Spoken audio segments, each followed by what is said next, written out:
Assalamualaikum warahmatullahi wabarakatuh. Hai semua, saya Jufi Arsela, Prodi PGSD. Video kali ini saya akan membahas tentang masa kerajaan Hindu, Buddha, dan Islam di Indonesia. Terutama kerajaan Tarumanegara. Simak video berikut ini. Sejarah Kerajaan Tarumanegara. Kerajaan Hindu tertua kedua di Indonesia. Pada abad 4 Masehi, beberapa wilayah Indonesia dikunjungi sejumlah orang dari India. Karena di tempat mereka terjadi peperangan. Sekelompok pengungsi tersebut dipimpin oleh seorang maharesi yang bernama Jayasinghawarman. Jayasinghawarman mendapat izin dari Dewa Warman dari Kerajaan Salaka Negara ke-8 untuk membuka permukiman baru yang bernama Tarumadesya. 10 tahun kemudian, permukiman Tarumadesya sering dikunjungi orang dari desa lain. Semakin hari, desa Tarumadesya semakin terkenal dan berkembang. Dan akhirnya, Jayasinghawarman membentuk sebuah kerajaan Tarumanegara. Inilah sejarah kerajaan Tarumanegara. Selanjutnya, silsilah kerajaan Tarumanegara. Nama raja di kerajaan Tarumanegara. Yang pertama, Jayasinghawarman selama 24 tahun. Yang kedua, dari Dharmayawarman selama 13 tahun, Purnawarman 39 tahun, Wisnuwarman 21 tahun, Indrawarman 60 tahun, Chandrawarman 20 tahun, Suryawarman 26 tahun, Kertawarman selama 67 tahun, Sudawarman selama 11 tahun, Hariwangsawarman selama 1 tahun, Nagajayawarman selama 26 tahun, Linggawarman, raja terakhir selama 3 tahun. Jadi di antara raja-raja tersebut, Hariwangsawarman yang cukup singkat selama 1 tahun. Kemudian runtuhnya kerajaan Tarumanegara. Raja terakhir yang bernama Linggawarman, ia memiliki 2 orang putri dan ia tidak dikaruniai seorang putra. Seiring berjalannya waktu, kedua putri menginjak dewasa dan harus menikah. Putri sulung dari Raja Linggawarman menikah dengan Tarusbawa, dan Tarusbawalah yang menggantikan, dan akhirnya saat itulah kerajaan Tarumanegara hancur. Ada beberapa peninggalan kerajaan Tarumanegara. Yang pertama, Prasasti Ciaruten. Prasasti ini berbentuk batu. Terdapat tulisan dan gambar kaki yang berada di Bogor, daerah Bogor. Kemudian prasasti kebun kopi. Prasasti ini memiliki bentuk kaki gajah dan tulisan menggunakan huruf Pallawa.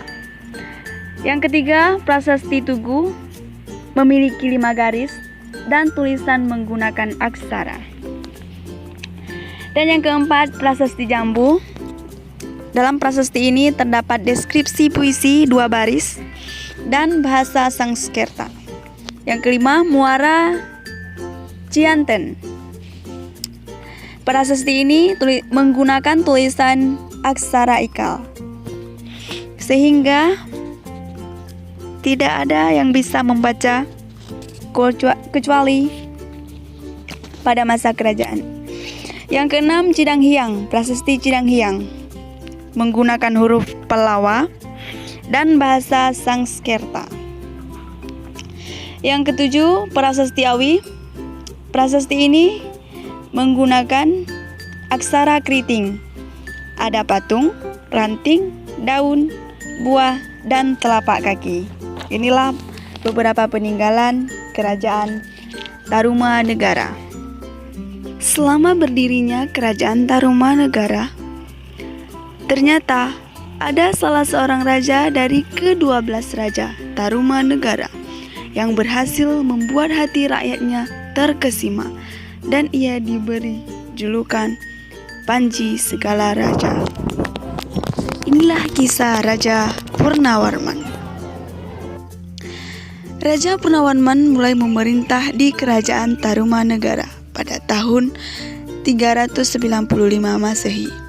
Ia raja ketiga di Tarumanegara. Pada masa pemerintahannya, ia selalu berjuang untuk rakyatnya, mulai dari membangun saluran air dan memberantas perompak. Raja Purnawarman sangat memperhatikan kesejahteraan rakyatnya. Ia memperindah aliran Sungai Gangga di daerah Cirebon. Dan ia juga memperbaiki dan memperindah aliran Sungai Cupu sehingga air bisa mengalir ke seluruh kerajaan.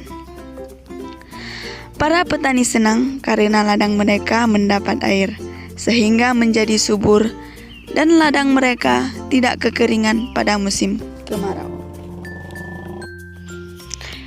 Raja Purnawarman juga berani memimpin angkatan laut untuk memerangi bajak laut yang merajalela di perairan barat dan utara kerajaan. Setelah semua permasalahan diatasi, Raja Purnawarman,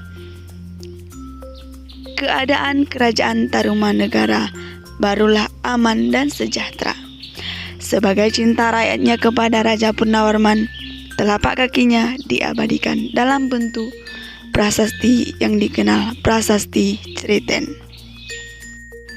Tarumanegara berdiri di Jakarta, daerah Jakarta, sekarang yang dipimpin oleh Gubernur Anies Baswedan.